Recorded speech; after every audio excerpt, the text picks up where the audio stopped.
আসসালামু আলাইকুম। আশা করি যে যেখানে আছেন সবাই ভালো আছেন, সুস্থ আছেন। আলহামদুলিল্লাহ আমরাও সকলে ভালো আছি, সুস্থ আছি। তো আজকে আসলাম আমি রাতের বেলা। ছোট বোন গ্রামের বাড়ি থেকে কি কি আনলো আমার জন্য, এগুলো ভাবলাম আপনাদের সাথে একটু শেয়ার করি।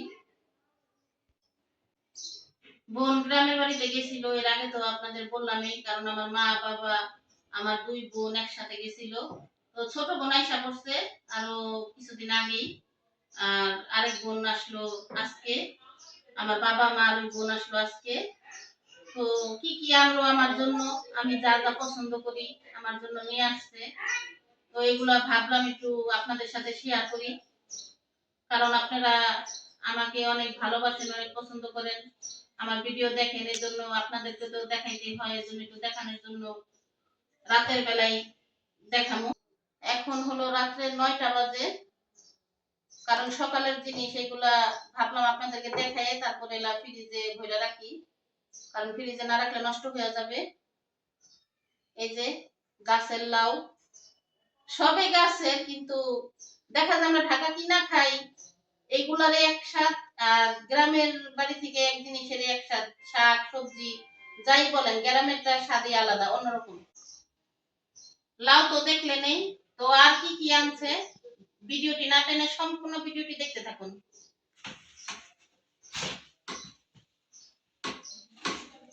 পায়ে ব্যথা, তো নিচে বসতে পারি নাই, কারণ পায়ে প্রচন্ড ব্যথা।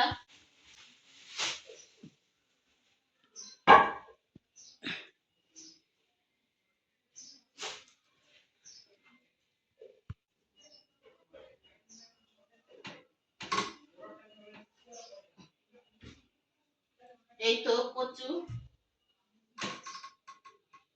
কলার থোর,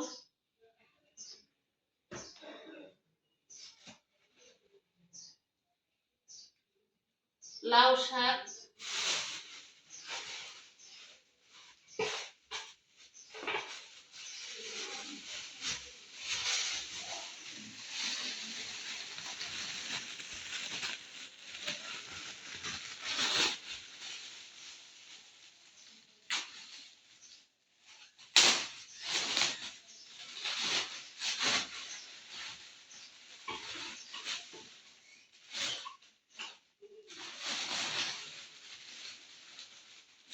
বন্ধু,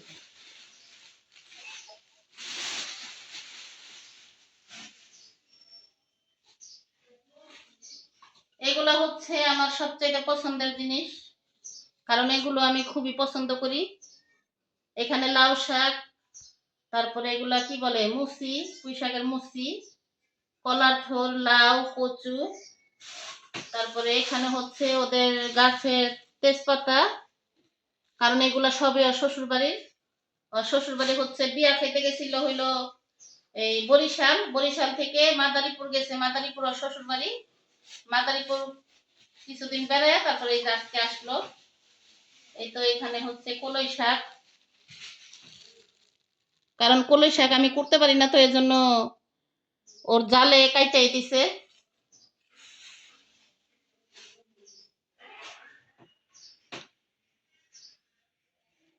বন্ধ করে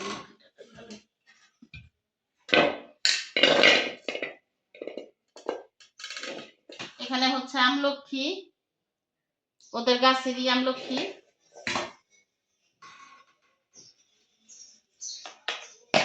পিঠা বানায় নিয়ে আসছে, সেমাই পিঠা, এগুলা হচ্ছে রসের পিঠা।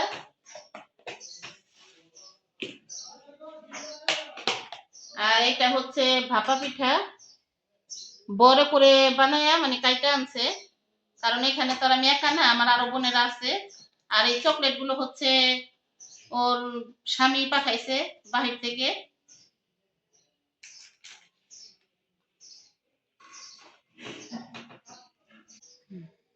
সর্বশেষ সেই দেখেন, এটা কি বলেন তো, রস, কারণ গ্রামের বাড়িতে সবাই গেছে, আমি যাই নাই, এর জন্য আমাদের জন্য নিয়ে আসছে। বলছে এগুলা দিয়ে তুমি নাস্তা এটা খাইও, কারণ রসের নাস্তা এটা আলাদা একটা স্বাদ, অন্যরকম। এই জন্য ঢিপে রেখে দিছিল কিনা, পরে আজকে আসার টাইমে নিয়ে আসছে, তো এগুলো দিয়ে আমি নাস্তা রান্না করব আর আপনাদের সাথে শেয়ার করব। তো আজকের মতন এই পর্যন্তই। আমার বোন কি কি আনলো এগুলো আপনাদের সাথে শেয়ার করলাম। তো সবাই ভালো থাকবেন, সুস্থ থাকবেন। আল্লাহ হাফেজ।